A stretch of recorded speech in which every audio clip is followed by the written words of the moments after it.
Hello student, इस video में हम 2D अरे पढ़ने वाले हैं। कुछ टॉपिक्स मैं छोड़ता जा रहा हूं क्योंकि वो कुछ हाई लेवल के होते जा रहे हैं। जैसे इंसर्शन आप देखेंगे, insertion is first location, second location, फिर डिलीशन। क्योंकि आप लोगों ने उस तरह से मुझे सिलेबस नहीं दिया है तो मैं इसे थोड़ा इजी बेसिक लेवल में चल रहा हूं।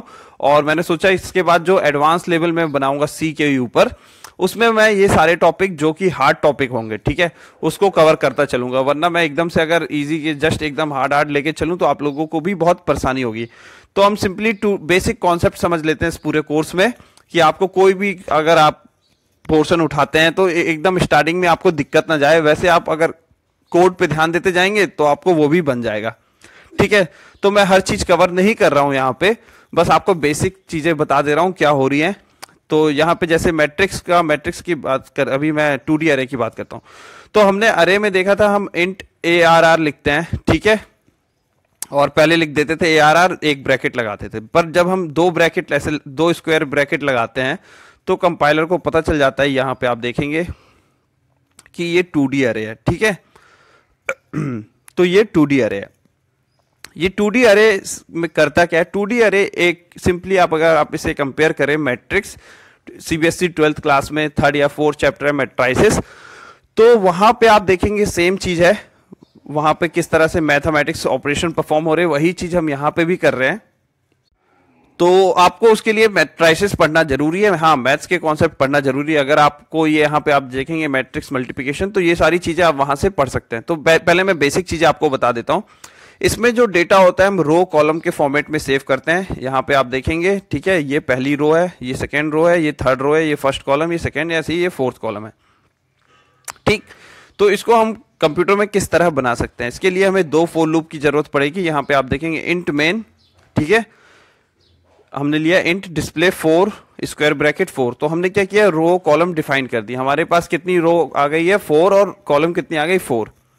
हमने एक आई और जे वेरिएबल लिया है जिसमें हम फॉर लूप लगा रहे हैं। यहाँ पे हम 4 लिख रहे हैं, इसका मतलब हमें 4 कॉलम 4 रो के लिए लिख रहे हैं। और यहाँ पे आप देखेंगे हम प्रिंट करा रहे हैं, ठीक है। हम प्रिंट क्या करा रहे हैं? आई और जे को, ठीक है। अभी हमको अरे लेने की जरूरत नहीं थी, बट मैंने आपको इनिशियलाइजेशन इसके सिंटेक्स के लिए ये चीज बता दिया है। फॉर लूप लगा के हम एक मैट्रिक्स डिस्प्ले कर रहे हैं। यहाँ पे फॉर लूप लगाया हमने 4i=0, j=0 से। तो पहले i के लिए, पहले i की वैल्यू 0 के लिए ये कितने टाइम्स चलेगा? यहाँ पे आप देखें, ये पहला फॉर लूप चला 0, फिर दूसरा कब तक चलेगा? 4 टाइम चलेगा, ठीक है। तो 0 1 2 3, i की वैल्यू 0 ही है, ठीक है। रो की जो वैल्यू 0 ही है। यहाँ पे आप देखें, अगर तो मैंने लिखा है रो, पहले रो फिर कॉलम लिखते हैं हम। तो यहाँ पे आप देखेंगे 0 0 1 0 2 0 3 0 1 0 1 0, इस तरह से ये चल रहा है। तो ये लूप अगर आप समझ जाते हैं तो आपको पता चल जाएगा, हाँ, मैट्राइसिस ऐसे काम करती है। फिर आप देखेंगे जैसे ही यहाँ पे नेक्स्ट लाइन हो रहा है, तो ये नेक्स्ट लाइन किसके लिए हो रहा है? 0 0 के बाद ये 4 बार चल रहा है, फिर मैंने नेक्स्ट लाइन लगाया, फिर से ये फॉर लूप यहाँ से चल रहा है, फिर 1 हुआ, फिर 4 बार चल रहा है। आई की वैल्यू हर टाइम 0 है, जे की वैल्यू हर टाइम 0 होती जा रही है, फिर 0 से 4 टाइम चल रहा है, फिर नेक्स्ट लाइन हो रहा है, फिर ब्रेक होके ऊपर जा रहा है, फिर 2 हो रही वैल्यू, फिर वो 4 टाइम चल रहा है, फिर नेक्स्ट लाइन हो रहा है, फिर ब्रेक हो रही, फिर इस तरह से चल रहा है, ठीक है। तो ये फॉर लूप आप लोगों को समझ में आ गया होगा। अगर मैं यहाँ पे प्रिंट एलन ना दूं, अगर मैंने इसे कमेंट में कर दिया, देखिए आप यहाँ पे मैंने यहाँ कमेंट कर दिया, तो ये कैसा हो जा रहा है? इस तरह से हो जा रहा है, ठीक है। तो आप देखेंगे डिस्प्ले में इस तरह से ये प्रिंट हो रहा है। अगर मैं यहाँ /t भी ना लिखूं तो इस तरह से ऐसे डाउनवर्ड में ये पूरी तरह से हो जाएगा, या ऐसे लाइन से ही एकदम से आ जाएगा।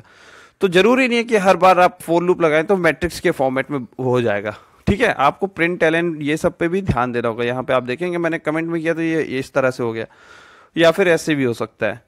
तो ये चीज है, ये है मैट्रिक्स एडिशन किस तरह से होता है। जैसे आपने डेटा डाल दिया मैट्रिक्स में, इस तरह से मैट्राइसिस बनती है, ठीक है। एक रो एक कॉलम, एक रो एक कॉलम। तो 5 10 28 6 ये हो गया, ये वैल्यू इसमें है। a प्लस बी किया तो a प्लस बी सिंपली हो जाता है, a 5 प्लस 3 10 प्लस ये हो गया, ये वैल्यू आ गई, सिंपली हमने कर लिया। सब्ट्रैक्शन भी आप देखेंगे तो इसी तरह से माइनस में कहीं वैल्यू आएगी, कहीं प्लस में वैल्यू आएगी, तो सिंपली ये भी हो जाता है। बट आप मल्टीप्लिकेशन करने जाएंगे तो वहां पे मैथमेटिक्स बहुत यूज होगी, ठीक है। तो 12th क्लास की आपको CBSE या फिर आप जो भी स्टेट बोर्ड में मैट्राइसिस की का जो कोर्स हो वो देख लें, उसमें मल्टीप्लिकेशन कैसे होता है, ठीक है। या फिर जब मैं इसका वीडियो बनाऊंगा तो आपको बता दूंगा। उसके लिए भी आपको बेसिक ये चीज पता होनी चाहिए कि फॉर लूप किस तरह से यूज होता है। देन फिर आपको एक लॉजिक मिलेगा कि हर रो हर कॉलम के साथ मल्टीप्लाई होती है, फिर एडिशन होता है, उस तरह से हम करते हैं। यहाँ पे देखिए मैंने क्या किया, एडिशन कर रहा है 2 by 2, मतलब हमने एक दो मैट्रिक्स का एडिशन करना है जिनका साइज 2x2 है, तो वो चीज़ देखेंगे। तो देखिए पहले क्या किया, पहले मैंने एक मैट्रिक्स का इनपुट लिया, ठीक है, ए का इनपुट ले रहा हूँ मैं, यहाँ पे आप देख रहे होंगे ए जे में वैल्यू आती जा रही है। पहला फॉर लूप लगा, दूसरा फॉर लूप लगा, स्कैन एफ हम किस में कर रहे हैं, ए जे में, फिर दूसरे में क्या कर रहे हैं, बी जे में वैल्यू ले रहे हैं। तो ये लूप के बारे में मैंने आपको अच्छे से डिटेल में बता दिया है। अब देखिए वैल्यू लेने के बाद सिंपली हम बस ऐड कर रहे हैं, तो तीसरे आई जे किसकी वैल्यू आएगी, सी के लिए, सी में सी की वैल्यू 0 लोकेशन पे, 0 0 पे, 1 0 पे, 1, इस तरह से हम ऐड भी कर रहे हैं। अब ऐड करने के बाद हम उसे डिस्प्ले यहाँ पे करा रहे हैं, पहला फॉर लूप, दूसरा फॉर लूप, फिर ये हमने उसे डिस्प्ले करा दिया, प्रिंट, हर बार वैल्यू प्रिंट करा दिया है, और जब जब वैल्यू 1 हो जा रही है जे की, उसको नेक्स्ट लाइन में प्रिंट कर दे रहा है, ठीक है।